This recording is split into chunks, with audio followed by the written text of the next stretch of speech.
भारत की धरती पर संतों का विशेष स्थान रहा है।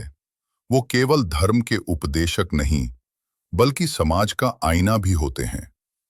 लेकिन जब किसी संत की वाणी समाज की बदलती सोच से टकरा जाए, तो वहां संवाद की जरूरत होती है, ना कि विवाद की। अनिरुद्धाचार्य जी महाराज एक प्रतिष्ठित कथावाचक, जिनकी वाणी को करोड़ों लोग मार्गदर्शन मानते हैं।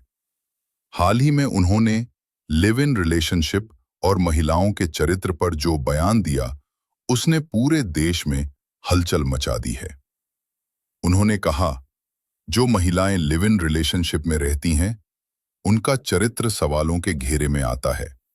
ये शब्द जैसे ही सामने आए, देश में एक नई बहस छिड़ गई। कुछ लोग कहने लगे, महाराज जी ने सत्य कहा है, तो कुछ लोग बोले, ये महिलाओं की स्वतंत्रता पर सीधा हमला है। लेकिन सवाल ये नहीं है कि अनिरुद्धाचार्य जी ने क्या कहा। सवाल ये है कि क्या समाज अब भी पुरानी सोच में बंधा रहना चाहता है। आज की युवा पीढ़ी के लिए लिव इन रिलेशनशिप एक व्यक्तिगत निर्णय है। वो इसे अपने जीवन का हिस्सा मानती है, परंतु हमारे धार्मिक गुरु इसे संस्कृति का पतन मानते हैं।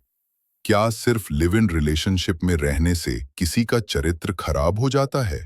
क्या चरित्र का मूल्यांकन केवल रिश्तों से होता है, या फिर किसी व्यक्ति का असली चरित्र उसके कर्म, उसके व्यवहार और उसकी सोच से तय होता है? अनिरुद्धाचार्य जी महाराज के इस बयान ने समाज को सोचने पर मजबूर कर दिया है। हमें संतों से मार्गदर्शन चाहिए, पर समय की नब्ज को समझते हुए। समाज बदल रहा है, रिश्तों की परिभाषा बदल रही है। ऐसे में क्या हमारी सोच भी बदल रही है? हमें संवाद की जरूरत है, संवेदनशीलता की जरूरत है, ना कि एक दूसरे पर उंगली उठाने की। अनिरुद्धाचार्य जी का ये बयान हमें अपने संस्कारों और आधुनिकता के बीच संतुलन पर विचार करने का मौका देता है।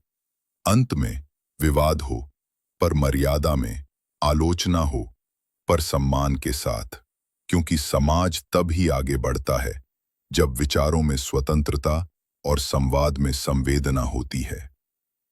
अब फैसला आपके हाथ में है। क्या अनिरुद्धाचार्य जी महाराज का ये बयान सही था, या समाज को बदलती सोच के साथ चलना चाहिए? अपनी राय कमेंट में जरूर बताएं।